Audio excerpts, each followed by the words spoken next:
Alors, la question était de savoir si est-ce que quelqu'un qui a obtenu 30% de suffrage peut être appelé un président de la République dans un pays démocratique. Alors, pour comprendre cette question, il faut comprendre aussi que la lecture des résultats peuvent se lire dans deux sens. Et donc, lorsqu'on lit, on dit que quelqu'un a obtenu 30%. Cela veut dire qu'il n'a pas obtenu aussi 70%. Alors la question, si tu me poses, est de savoir que est-ce que quelqu'un qui a obtenu 30% de suffrage peut être un président de la République dans un pays démocratique? La même question peut être ainsi posée. Est-ce que quelqu'un qui n'a pas obtenu 70% lors d'une élection, donc quelqu'un qui n'a pas été accepté par 70% de ses citoyens, est-ce qu'il peut être un président de la République en parlant de la démocratie? Eh bien, la démocratie, comme vous le savez, c'est le pouvoir du peuple. Donc c'est le peuple qui décide. Et l'idéal dans la démocratie, c'est de voir quelqu'un qui a été accepté ou élu à 100%. Mais bon, comme cela peut paraître difficile, alors, dans la démocratie, en tout cas par clémence, on peut accepter quelqu'un qui a été accepté au moins par la majorité de sa population, donc par plus de la moitié de sa population. Là, on parlera de la démocratie. Alors, quelqu'un qui a été accepté à 30% de sa population, refusé à 70% de sa population. La logique de la démocratie est très claire et je ne vois pas comment. Par contre, et donc, lorsqu'on parle de la démocratie, directement, on comprend qu'il y a une certaine sorte de loi qui régissent ces régimes-là. Là, je fais allusion à la Constitution. Alors, nous allons poser la question à la Constitution congolaise et savoir quelque chose davantage, donc de nous dire quelque chose davantage. Alors, nous allons directement à l'article 71 de la Constitution. L'article 71 dit ceci: le président de la République est élu à la majorité simple des suffrages exprimés. Alors, cet article, lorsque vous l'analysez, vous comprenez que cet article a deux façons d'être analysé, en tout cas deux façons logiques d'être compris. Et du coup, l'un ou l'une comme l'autre dépendra maintenant de la vraie raison qui a poussé les gens à organiser les élections.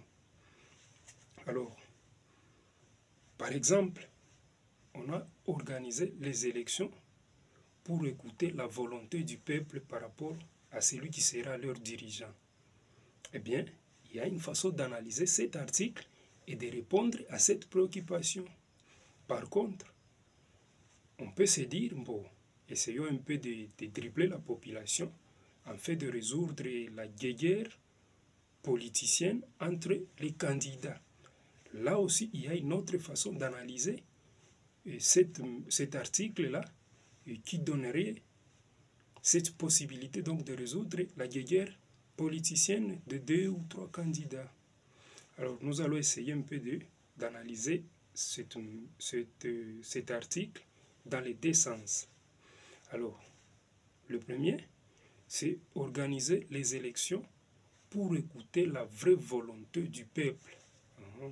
Si c'est le cas, alors tout d'abord, on doit comprendre que cette analyse, l'analyse de l'article 71, doit être dans le respect strict de la démocratie. Le deuxième point qu'on doit savoir, c'est que l'analyse de l'article 71 doit rester dans le cadre de la Constitution, donc ne doit pas être en violation de la raison d'être de la Constitution. Alors, la raison d'être de la Constitution est bien claire à l'article 5, le premier alinéa de l'article 5 de cette même Constitution.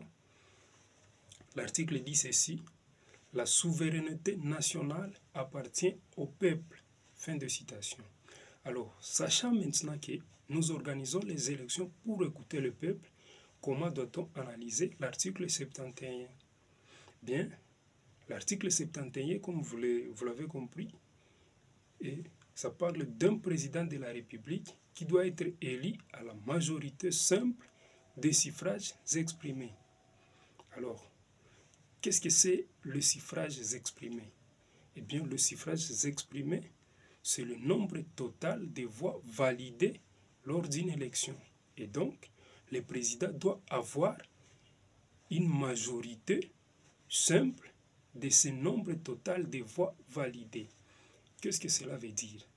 Cela veut dire tout simplement que sur le nombre total de voix validées, celles qui seront en faveur de la personne qui doit être président de la République doivent être légèrement supérieures à celles ou à ce nombre total de voix validées, mais qui sont en défaveur de cette même personne.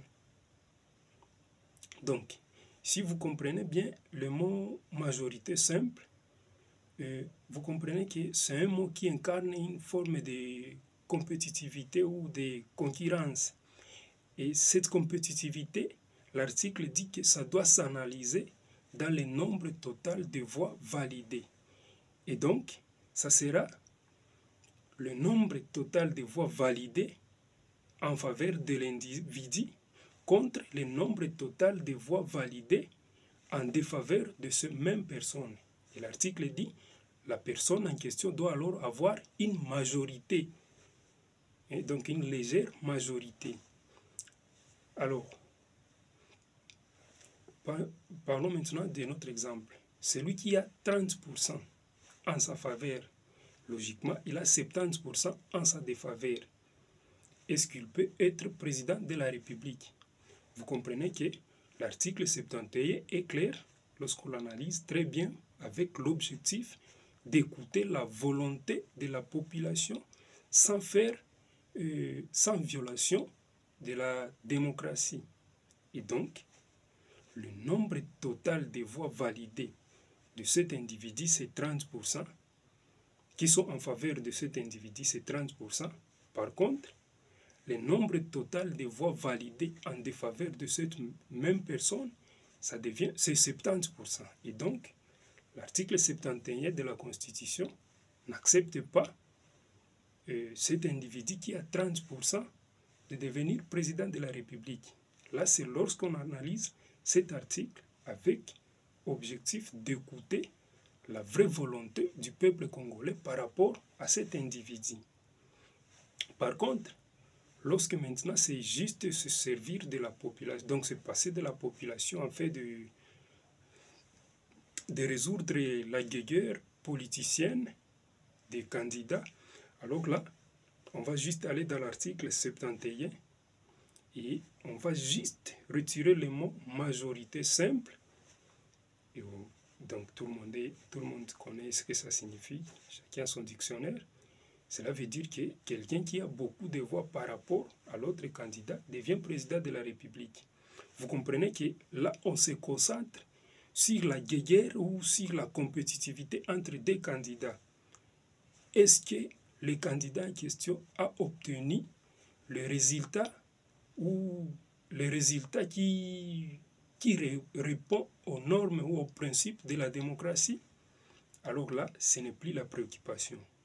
Est-ce que c'est vraiment ça, la volonté du peuple? 30%, ça aussi, ce n'est plus la préoccupation. La préoccupation est juste de calmer la guerre qui pourrait exister entre des individus ou des candidats. C'est fini. Alors, lorsqu'on analyse comme ça le texte, eh bien, il y a des inconvénients qui viennent avec. Alors, le premier, vous comprenez déjà que c'est cette possibilité de porter préjudice à la démocratie. La démocratie, c'est le pouvoir du peuple. C'est le peuple qui décide. L'idéal, c'est de voir 100% de la population avoir choisi un individu. Sinon, si cela devient difficile, au moins par clémence, dans la démocratie, on peut accepter alors quelqu'un qui a été accepté par la majorité de sa population. Voyez-vous, lorsqu'on accepte quelqu'un qui a été, lorsqu'on prend maintenant comme président quelqu'un qui a été accepté à 30% et donc refusé à 70%, la démocratie est violée, elle n'est plus respectée. Alors le deuxième inconvénient, c'est celle de cette analyse-là peut parfois être provocatrice. Pourquoi? Parce que lorsqu'on se réfère à l'article 64 de la Constitution, l'article dit ceci: tout Congolais a le devoir de faire obstacle à un individu ou à un groupe d'individus qui prennent le pouvoir par force ou qui l'exercent en violation des normes ou de la Constitution. Alors, quand est-ce qu'on peut parler d'un individu ou d'un groupe d'individus qui prennent le pouvoir par force? Bien évidemment, c'est lorsqu'après une élection, on constate que quelqu'un a été refusé par une majorité de la population et donc accepté que par une minorité, mais malgré ça, il devient président de la République. Alors ça, c'est une forme de défi. C'est une forme de défi lancé au peuple, comme quoi, eh bien, vous aviez été nombreux à me refuser, mais voilà, je suis votre président. Alors ça, la Constitution est bien claire. Quelqu'un qui n'a que quelqu'un de la sorte qui prenne le pouvoir sans être accepté par la majorité du peuple congolais, eh bien chaque individu, alors chaque citoyen congolais devra faire obstacle à cela. Et l'autre inconvénient qui peut venir, lorsque on analyse les textes comme cela, on ne sait jamais le résultat. On peut arriver à un résultat où nous avons des candidats qui viennent en tête avec le même résultat. Par exemple, après les élections, par exemple, de demain, nous voyons des candidats qui ont le même résultat, 30%, 30%. Donc, ils viennent en tête avec le même résultat, 30%, 30%. C'est possible, personne ne peut contredire cela. Alors, qui va prêter serment et qui ne va pas prêter serment? Est-ce qu'ils vont prêter serment les deux? Alors, qui va laisser à la place de qui? Voyez-vous? Alors, cette analyse peut créer autant de désordre et malheureusement, ça peut finir par fragiliser même l'unité ou la cohésion nationale. Et donc, dans la normale des choses, c'est cette analyse là-bas qui donne, qui se concentre uniquement sur les candidats et peut parfois omettre la volonté de la majorité de la population. Ce n'est pas vraiment acceptable dans la démocratie. Et donc, partant de cela, vous comprenez la réponse que même la constitution de la RDC, bien analysée, lorsqu'on l'analyse avec objectif d'écouter la volonté du peuple, eh bien, la constitution aussi n'accepte pas quelqu'un qui a 30% de devenir président de la République, ou alors quelqu'un qui a été accepté par moins de la moitié et refusé par plus de la moitié de la population. Ce n'est ni la démocratie, ce n'est ni la volonté du peuple telle qu'elle exige la Constitution. Et donc, ça devient quelque chose d'inacceptable, tout simplement, dans la démocratie. Donc, c'est un peu ça. Et nous espérons que nous avons un peu très, très clair. C'est comme ça la démocratie. Lorsqu'on accepte certaines sortes de résultats, comprenez que ça risque d'être l'inverse de la démocratie, quoi. Lorsque la démocratie exige au moins quelqu'un qui est accepté par la majorité, mais on prend plutôt celui qui est accepté par la minorité et refusé par la majorité. C'est comme si on allait dans l'Assemblée nationale et qu'on propose une loi, et voilà, on dit qui sont pour la loi en question. Il y a 30% qui disent nous acceptons la loi. Logique. Il y a 70% qui disent non, pas question, nous n'acceptons pas. Mais curieusement, la loi vient de passer. Ça peut créer des tensions, ça ne se fait pas comme ça. De la même façon, c'est comme si on a amené l'individu devant le peuple et on a demandé au peuple, qu'est-ce que vous dites par rapport à cet individu? 30% ont dit, nous acceptons cet individu, nous acceptons de placer notre confiance dans l'individu. Et logiquement, 70% ont dit, pas question, nous n'acceptons pas de mettre notre confiance dans l'individu. Mais il devient président de la République. C'est une cacophonie totale. Alors, merci beaucoup. C'était notre point de vue. Nous espérons que chacun pourra émettre ce point de vue et nous dire qu'est-ce que vous pensez vous aussi. Est-ce que vraiment, dans un pays démocratique, avec une démocratie responsable, on peut accepter toutes sortes de résultats? 30%, peut-être 20%, 10%. Donc, tout dépend alors de la concurrence entre deux individus, ou alors, c'est plutôt dans le sens inverse. En tout cas, nous espérons voir vos commentaires. Merci beaucoup. C'est tout pour aujourd'hui. Bye bye.